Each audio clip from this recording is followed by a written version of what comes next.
မလေးရှားအာဏာပိုင်တွေအနေနဲ့လူဝင်မှုကြီးကြပ်ရေးထိန်းသိမ်းရေးစခန်း IDC မှာဖမ်းဆီးထားတဲ့မြန်မာရွှေ့ပြောင်းလုပ်သားတွေပါဝင်ဒုက္ခသည်တွေကိုညှဉ်းပန်းနှိပ်စက်မှုတွေအဆုံးသတ်ဖို့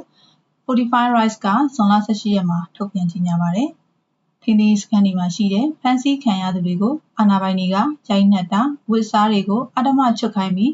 ဝတ်လက်စလက်ပုံစံနဲ့အချိန်ကြာမြင့်စွာထားရှိတာတွေအပြင်လူကုန်သိက္ခာကျဆင်းအောင်လုပ်တာတွေနဲ့အခြားအခြေခံလိုအပ်ချက်တွေရရှိမှုကိုပိတ်ပင်တာတွေပြုလုပ်နေရလို့ Fortify Rights ကဖော်ပြပါတယ်။ထောက်ထားမယ်ရွှေ့ပြောင်းနေထိုင်သူတွေကိုပြစ်မှတ်ထားဖမ်းဆီးတာလို့ဆိုပေမဲ့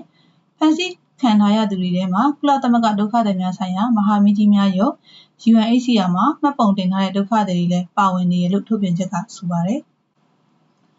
ထိန်းသိမ်းရေးစခန်းတွေထဲမှာဖမ်းဆီးခံရဘူးသူတွေပါဝင်မလေးရှားအာဏာပိုင်တွေရဲ့စီးနင်းဖမ်းဆီးမှုတွင်ကြုံတွေ့ဘူးသူနဲ့မျက်မြင်သက်သေ18ဦးကို Fortify Rights ကဆက်သွယ်မေးမြန်းခဲ့ရမှာနှိပ်စက်ခံရမှုတွေရှိတယ်လို့ဆိုကြပါတယ်။ Fortify Rights ကမေးမြန်းခဲ့သူတွေထဲမှာမြန်မာနိုင်ငံကလာတဲ့ရိုဟင်ဂျာရခိုင်ဗမာမွန်နဲ့ကချင်ဒုက္ခသည်တွေပါဝင်တယ်လို့ဆိုပါတယ်။မလေးရှားအာဏာပိုင်တွေရဲ့ဖမ်းဆီးခံရခြင်းအတွင်းနေရဆွဲထိုင်ထားအကြိမ်100နီးပါးလုပ်ခိုင်းတာဒုံးနဲ့ရိုက်နှက်တာအဝတ်အစားတွေအကုန်ချွတ်စေတာတွေကျူးလွန်ခံရတယ်လို့ဒုက္ခသည်တွေကပြန်လည်ဖြေထားတယ်လို့ဆိုပါတယ်။မလေးရှားနိုင်ငံမှာပြီးခဲ့တဲ့မေလမကုန်ခင်ကစခဲ့တဲ့တရားမဝင်ရွှေ့ပြောင်းဖမ်းဆီးရေးစီမံချက်နဲ့